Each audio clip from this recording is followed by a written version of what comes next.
Agora, eu quero trazer aqui o Guga Almeida para comentar um pouco sobre esse cenário cauteloso, aversão ao risco, segunda-feira para baixo nos mercados internacionais, todo mundo de olho nessa recessão. Guga, muito bom dia para você, bem-vindo mais uma vez aqui ao Morning News, ótima segunda. Como que você está vendo essa cautela do cenário internacional dos investidores? Guga, bom dia mais uma vez. Bom dia, Felipe. Bom dia, pessoal. Pois é, né? Mercado, mais uma vez, com cautela, seguindo aquela nossa compreensão de que não tem força para os preços se manterem em uma tendência de alta.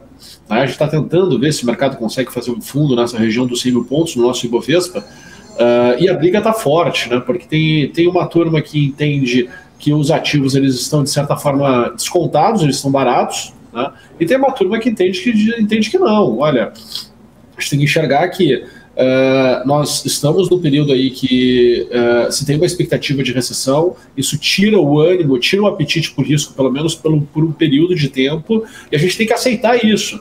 E quando passar esse movimento, né, quando passar o pior, aí sim vale a pena a gente voltar a buscar compras, ou se por um acaso os ativos conseguirem se desvalorizar a ponto que tu fale, não, mesmo com recessão, aqui está barato e a gente vai ter um estímulo novamente forte de compra. Acaba que, no curto prazo, né, Felipe, a gente acaba tendo aquele movimento de muita gente posicionada, então quer olhar para o lado do copo meio cheio, eu acho super válido, eu sou um cara que busca sempre olhar para o lado do copo meio cheio, mas também a gente tem que entender o contexto, né, e o contexto ele desestimula o apetite por risco, infelizmente. Eu vejo aí muita gente comentando já na internet,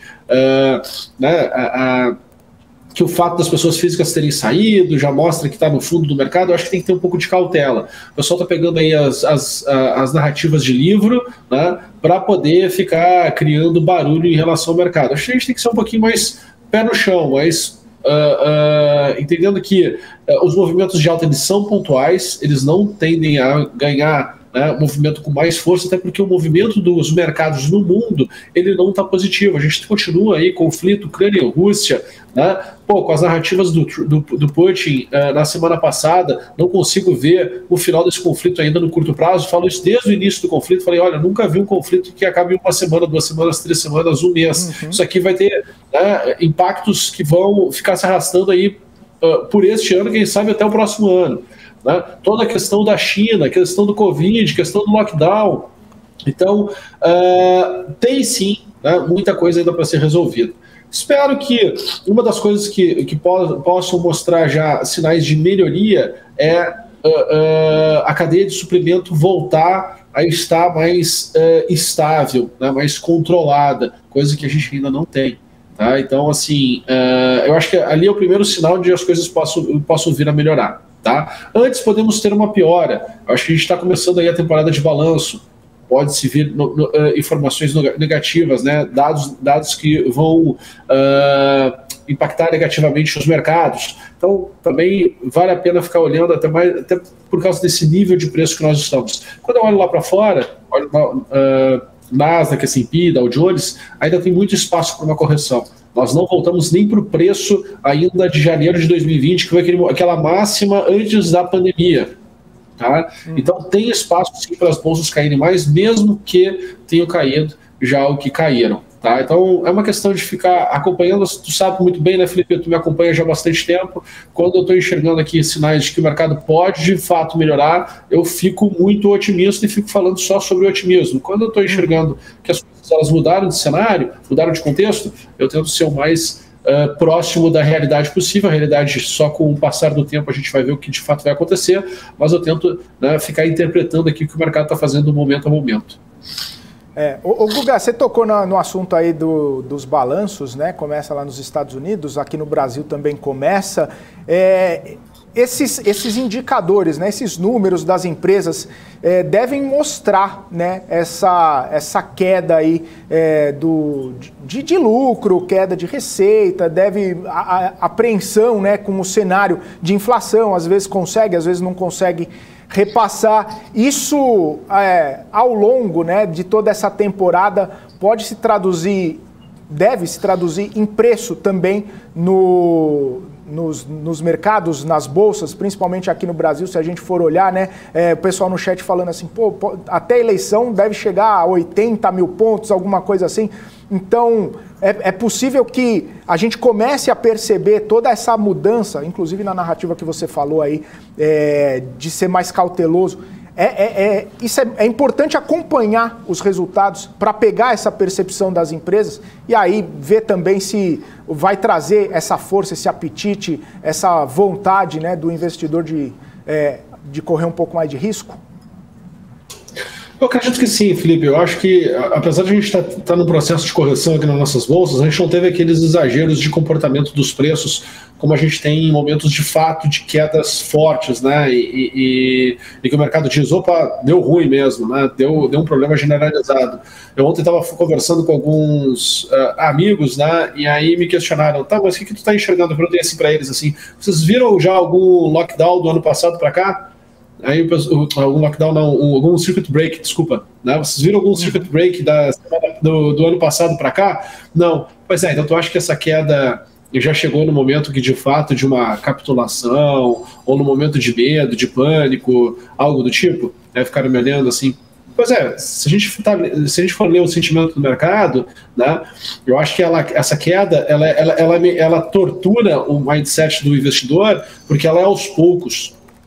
Então tem muito tempo que fica pensando e fica dizendo, puxa, essas coisas não reagem, e aí as pessoas ficam comparando, né, quanto elas estariam ganhando de dinheiro não tomando risco e quanto elas estão perdendo de dinheiro na bolsa. E aí isso, quando tu olha para, claro, né, quem olha para commodity não está enxergando, não está com esse sentimento, mas quem estava vivendo, né, expectativa de crescimento do Brasil, expectativa de crescimento do consumo, aí se posicionando em empresas de varejo, que dependiam de crescimento de Brasil mesmo, as pessoas estão tomando uma ré federal, né? Então, se tu for olhar aí, inclusive para os fundos, né, estão apanhando mesmo, estão caindo em 25%, 30%, 35%, é muita coisa, né? Se tu for analisar assim, é muita coisa, né, de correção. Então, tem aquela sensação de que, como está doendo muito, que a correção poderia estar no final. E aí tu tende a buscar o quê? Dados, informações que justifiquem por que tu tá certo e não errado. Né? Tu quer te apegar em alguma esperança, normal. Só que quando a gente olha por outros ângulos, né, vamos lá, o mercado caiu ano passado, caiu esse ano, teve algum exagero? Teve algum circuit break? Que nem a gente teve em 2008, 2020? Não teve, porque não teve esse exagero de fato no mercado a tirar a toalha, de ter que fazer preços, uma grande distorção para baixo, não teve nada de exagero, de temor, de pânico. Então, olhando para o contexto todo, né, eu vejo assim, puxa, tem coisas para piorar, tem ainda muita coisa que dá para piorar. Né? Não dá para dizer que não. Só que quando eu olho para melhora, né, e assim, eu acredito que se nós não tivéssemos uma eleição agora esse ano, eu estaria mais confiante. Eu acho que o Brasil já começa a dar sinais de que pode melhorar. Né? Quando a gente olha aqui para os números no Brasil, eu acho que faz sentido a gente começar a imaginar que a inflação está desacelerando, que é o grande problema do mundo, né? Então aqui a gente estaria desacelerando esse sistema de inflação, o mundo não, tá? Só que, a gente não vai ser uma ilha isolada. Né? Acho que o mundo está com mais problemas do que o Brasil. Tá? Acho. Né? O que me faz o quê? Tá mais feliz em buscar posições aqui dentro do Brasil. Né? Então, olhar para os ativos, que tem uma desvalorização, imaginar os cenários, né? A gente tem eleição que está bem polarizada, ou é Bolsonaro ou é Lula, né? Olhar para um cenário aí, se Bolsonaro ganhar, ficar mais focado nas questões das estatais, eu acho que podem performar mais. Se Lula ganhar, acho que tem aí condições das empresas de consumo performarem melhor. E aí, então, meio que olhar para esses ângulos e ficar, né, procurando ali as janelas de oportunidade no mercado nesses cenários. Né? Então, não tem muito o que se fazer, entendeu, Felipe? Ir acompanhando, e se por um acaso, como falaram aí no chat, a bolsa for a 80 mil pontos, aí sim tem que estar com